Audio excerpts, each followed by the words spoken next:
what is to stop banks from creating their own cryptocurrency? And what is so wonderful about Bitcoin in comparison to other cryptocurrencies? Now, that's a great question. There's nothing to stop them. In fact, they're already doing it. They are? Yes. First of all, you've got to realize there's more than 1,000 cryptocurrencies already.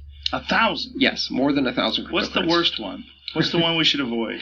That list is almost 900 long. Oh, 900 of them that suck. Yeah, I mean, it's a long tail, right? There's a couple that are interesting that offer different perspectives. But we're seeing a lot of private institutions interested in creating their own. And there's nothing stopping them from doing that. But they have to make a fundamental choice. They can either create something that is controlled, contained, with specific outlines and borders, with controlled access, permissioned access, as they would call it. And that, by definition, is not global. It can't be global. It has to be contained within a specific jurisdiction, because that's how they operate. Both corporations and banks operate within specific jurisdictions. So they can do that. But then it has to be closed to innovation, closed to permission, and not global and transnational. And so what Bitcoin has, and not just Bitcoin, but any public, open cryptocurrency of a global nature like Bitcoin, is that you don't need to ask permission to join, you don't need to ask permission to innovate, you don't need to ask permission to create a new application, and any application you write will instantaneously work anywhere in the world to anyone without permission. That's the magic of Bitcoin, and if you think about it, that's also the magic of the internet. That's why the internet has been successful, because it allows anyone to join without permission, connect to any application or service they want, write an application and launch it globally without asking the phone company if they're allowed to do that. There's no one to ask permission from. And to extend that analogy, they also tried to build private internets. And they're still trying. CompuServe, AOL, Prodigy, and the early closed networks that had their own content that you could connect to that weren't part of the internet. And then after that, corporate intranets. Have you heard of the intranet term? Right. So when you have an internal network within a company that has stale content, crappy applications, and doesn't talk to the rest of the world, and is behind firewalls, that's an intranet. Intra. And they've built those, and they sometimes serve very useful purposes, but they're not the internet. And you can't scale them and make them secure and make them useful enough. So essentially that would exactly be what would happen with money if local banks or national banks. Yes. So to follow from the title, the Internet of Money is a very powerful expression because it really explains what this is. This is the Internet of Money, which means it's open, borderless, global, and requires no permission to participate. And people will try to create the intranet of money. And it will have all of the limitations that the traditional banking system has. So yes, they can come along and do that. And the nice thing is that people don't have to make a choice to use one or the other. The only system of monopoly we have is that you have to use the national currency of the country you were born in and you live in order to pay the government of that country. Other than that, you're free to use any currency you want anywhere. Some of us are free. Many of us are not. And Bitcoin fits into that model. It's the, if you want to use it for this particular use, use it. Well, if you extrapolate where all this stuff is going, if you look at, I mean, if you're correct, and if over the next 20 years Bitcoin really does emerge as not just an acceptable currency worldwide, but it's right up there with everything else, and maybe even preferred by a lot of people that are in the know or tech savvy or what have you.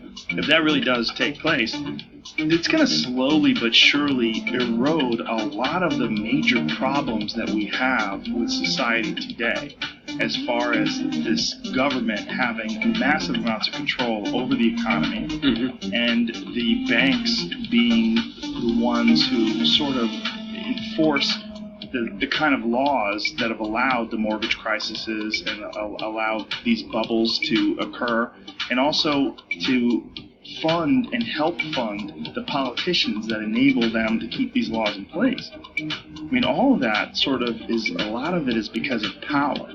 A lot of that power is going to go away if something like cryptocurrencies emerge as being the predominant way that we use and exchange money. That's the optimistic way to look at it. Yeah. The less optimistic way to look at it is that over the next decade, we are going to gradually move into a cashless digital money society. We're kind of doing that now with like Apple Pay. We are doing that already. And there are some countries that are completely cashless. Really? Where? That are very close to completely cashless. Ironically, one of the countries that has a very high degree of digital money is Kenya. Because of M-Pesa, which is the mobile money they have, which has now taken over a significant percentage of the GDP. Really? We're also seeing in Scandinavian countries now cash is less than 8% of the productive use of money. So they're using credit cards, is what you're saying. Credit, debit, mobile pay. What is Kenya's M-Pay? What is that? M-Pesa is text message money. Text message money? Yeah, it's money you can send through SMS. It started off as basically people exchanging minutes, mobile minutes, that were transferable by SMS.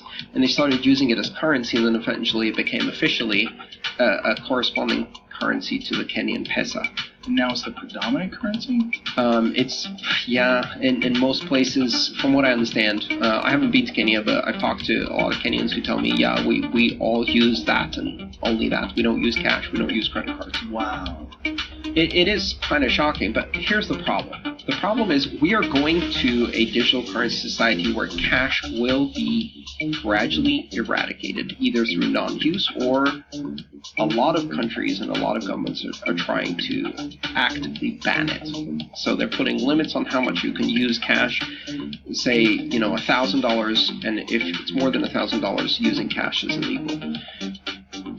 When we go to this society, we have to really think about the implications. Do we want a society in which our digital money is under complete surveillance and complete control, where if you go to the wrong protest, or if you support the wrong political campaign, or if you make a payment to the wrong person or receive money from the wrong person, suddenly your money disappears. It's no longer yours anymore. It's frozen, it's seized, it's gone. And someone has control of that. Corporations, banks, governments, and in most cases there is no difference between corporation, bank, and government, right? And so that's one scenario. And the other scenario is one in which individuals control their money. And it is digital money, but it's digital cash like Bitcoin, where you can pay an individual from one person to another, just like I can with cash today, without any other party getting involved. What really strikes me as amazing is that we've gotten used to this idea so quickly, which is that we no longer pay people. We no longer pay people directly. The less we use cash, the more we pay people through a corporation, right? So from tipping your valet to tipping your taxi driver to tipping wherever, tipping is pretty much the last remaining part of our society where cash is used to pay from one person who is not an incorporated entity to another person who is not an incorporated entity. Everything else you have to pay through a corporation, whether it's a bank, right? Whether it's Venmo, whether it's PayPal, whether it's any of those things. And we've gradually gotten used to this environment where we can't pay another person unless there's a corporation involved. And that's astonishing to me. And as cash disappears, that then becomes a final fact, that every single payment in your life will be from you to a corporation. And that corporation takes a piece of that, every single thing. And not just that, it doesn't just take a piece, it also controls and surveils and monitors your use. And if you violate the terms and conditions, you are destitute. Wow. So the issue is not what we have today versus the digital currency of the future, or Bitcoin, or whatever. It's both futures are digital currency, and in both futures, cash will no longer exist. That is inevitable. We are going down that road, and now we have to choose. Do we go to the digital cashless society of corporate control over money with the complete and total merging of corporate and state money, where instead of having separation of state and money, you have the merging of state and money and corporation and money, where your money is branded money?